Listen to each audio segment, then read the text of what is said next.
It's 5:12 in the afternoon, and now here's a short message on saving energy. Are you the last person to leave a room? If you are, make sure you turn off the lights and other electrical devices when you go out. Every little bit helps. And now, back to the music.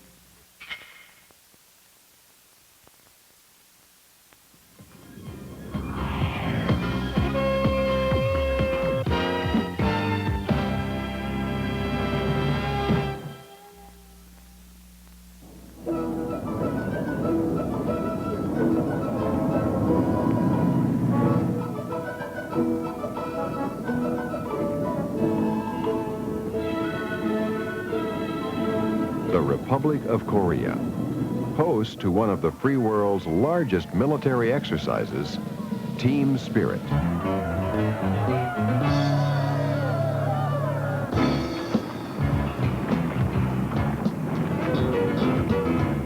Close to 37,000 U.S. servicemen and women deploy from bases in the Pacific, Hawaii, and the continental United States. Together with U.S. forces in country, over 60,000 men and women join 150,000 troops from the Republic of Korea for this comprehensive exercise.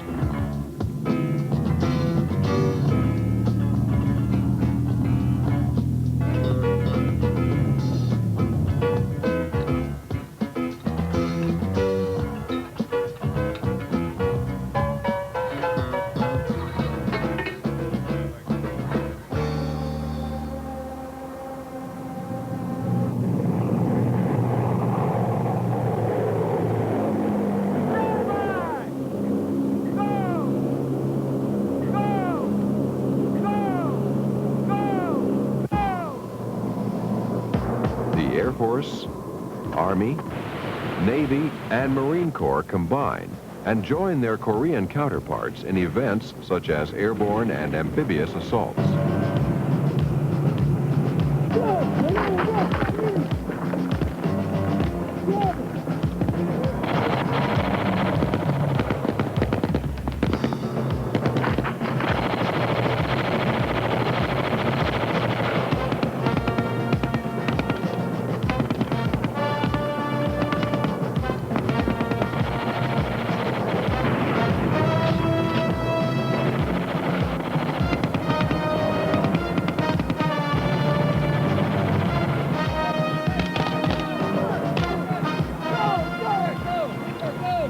Team Spirit's realistic training provides a chance to evaluate and improve procedures and techniques which would be needed in a real-world situation calling for the defense of the Republic of Korea.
Team Spirit.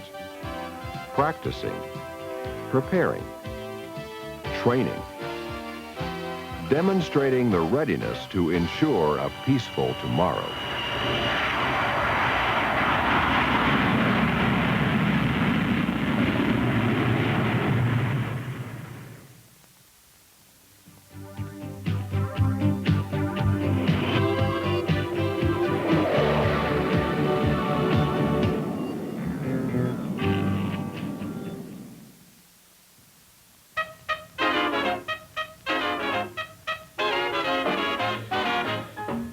It's 1942, and America has yet to get over the shock of Pearl Harbor. President Roosevelt is in his third term. Radio is king, and the Yankees are in the running for the World Series. America is at war, and national defense is first priority as everybody does their share. Women are doing men's jobs, and 1942 is proving to be a frightening year as the war takes its toll on America's manpower, and an alternate source of pilots is needed. To meet this critical need, experienced women pilots were recruited to free men for air combat duties overseas. A program was established to train these women to ferry aircraft in the States, and later to tow targets and test aircraft. This program was organized by Jackie Cochran, the first woman to break the sound barrier. I don't think the program would have ever been without her. And I, for one, had tremendous admiration and respect. The woman was dynamite. She knew what the goals were, and she was the one lady that could see it through. And at the time, I was trying desperately to get into the WASP, but I was already under contract to the government in a wartime training service. So I had to complete that contract before I could get in. When they took me down to the depot in L.A. to put me on the train to go to training in Texas, my father reached over with tears in his eyes and said, "As long as you're going to do it, you be the best pilot they ever had." The first recruits began training in a contract school at the airport in Houston, but were soon moved to better facilities at Avenger Field in Sweetwater, Texas, the only female airbase in history. The only thing I would say that all of us had in common was the desire to do as much flying as possible in as heavy and fast an aircraft as we could possibly manage, and hoped that we could use this ability to help with the war effort. Fortunately, it turned out we were able to do that. We had doctors, we had models, we had actors, actresses. If you went through their applications, you'd find just about every profession listed. But the one thing we had in common was this burning desire to continue flying in higher horsepower aircraft. That was the whole name of the game. And to think that we could do, at least this was my feeling, that I could fly at the same time as doing something for my country, I just felt that was the best.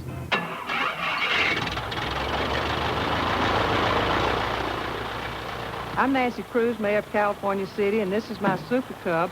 As a WASP in World War II, the different missions I flew were in the pursuit planes. Mostly, I used to pick up P-47s at the Republic factory on Long Island, and we ferried those to Newark, New Jersey, which was an embarkation point.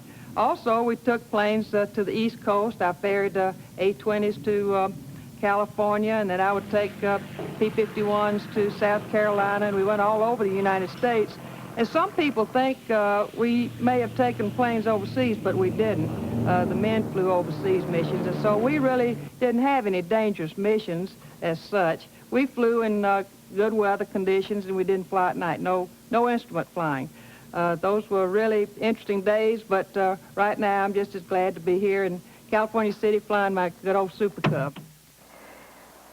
We came into land a little WASP and an AT-6 sandwiched in between P-40s and Grummons and aircraft-based planes of the Navy, and got down and very warily walked into the operations room with the suitcase, and this big burly Navy pilot came in right behind me and said, "Where's that little gal that just landed in that SNJ out there?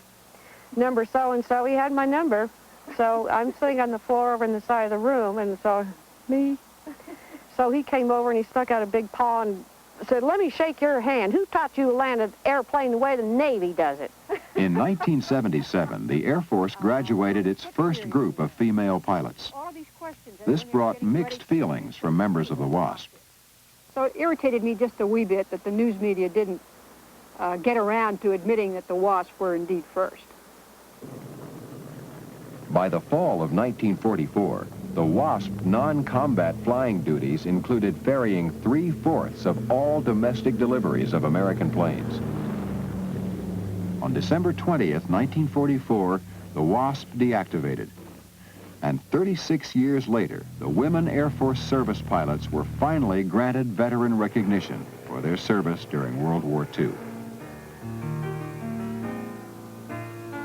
grazing the broad blue skylight, up where the falcons fare, riding the realms of twilight brushed by a comet's hair, snug in my coat of leather, watching the skylines swing, shedding the world like a feather from the tip of a tilted wing. There are trails that I can travel when the years of my life wane, but I'll let a rainbow ravel through the wings of my silver plane.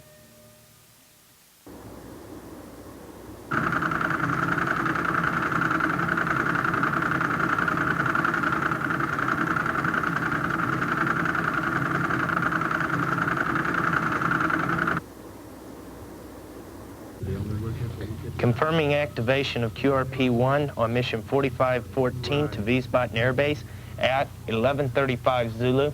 RG-12 and RG-208 are able to be deployed at this time. Combat communications. A vital part of being able to successfully fight a war. Lindsay Air Station, Wiesbaden, Germany, is home for the first Combat Information Systems Group. Chief of Communications Operations, Major Merg Kegel. Approximately the 15th. In a wartime scenario, we would get the word here. We would put the package together for either a road mobile or an airlift, and we would depart to the location and begin setting up in an employment phase to provide the communication service to the customer. Of course, it's important to practice because that's how you get there. That's how you get ready to get in the field and do the job where it counts.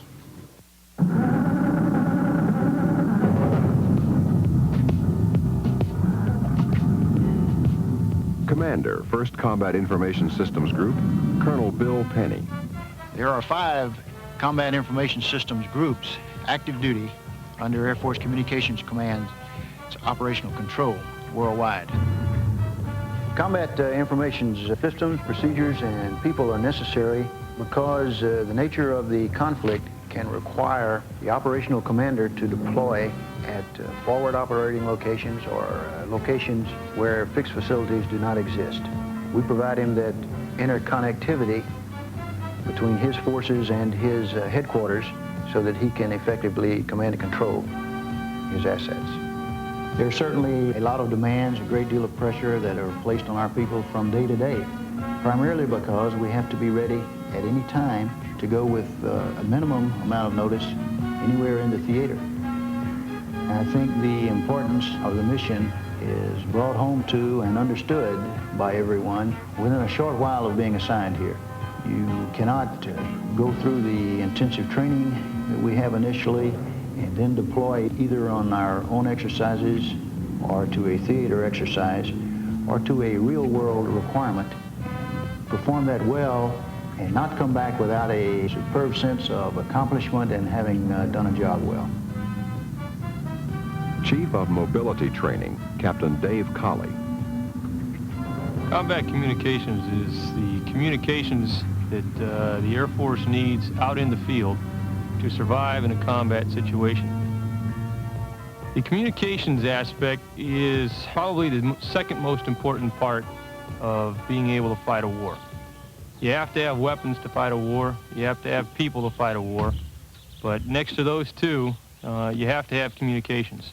People have to know what's going on, when are things going to happen. They have to know what's happened. So basically, communications is telling you the present and also the past so that you can hopefully predict the future. All units are unique in their own way. Our unit is unique because of its people. We have people that have the attitude to get the job done. Here, they're in a mobile environment. There's an opportunity to fail that sometimes you don't get in a fixed unit. And I think this brings out the extra spice that it takes to have the winner's edge. At any deployed location, we want to make the supporting communications and the assets that we provide as transparent to the operational commander as we can. He has a tremendous responsibility out there, and we want to afford him the message capability, both secure and unsecure. We want to afford him the air traffic control and the radio capability that he is accustomed to at home station so that he doesn't have to worry about his communications.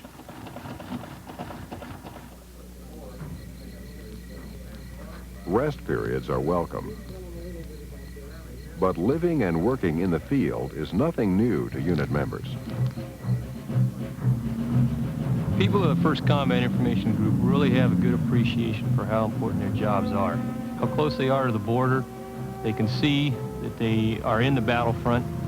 They also get a very good appreciation for the terrorism threat around them and how much it means to be able to know what job they have to do and how well they have to do it. And lets them know, too, that people appreciate what kind of job that they can do. Motto of the 1st Combat Information Systems Group, first in, last out, applies certainly anywhere in Europe that we have to go, from the Arctic Circle down to Africa, over to the Mideast. Anywhere we're tasked, we'll be there first. We'll provide the communications transparent to the user, and we'll be the last one out.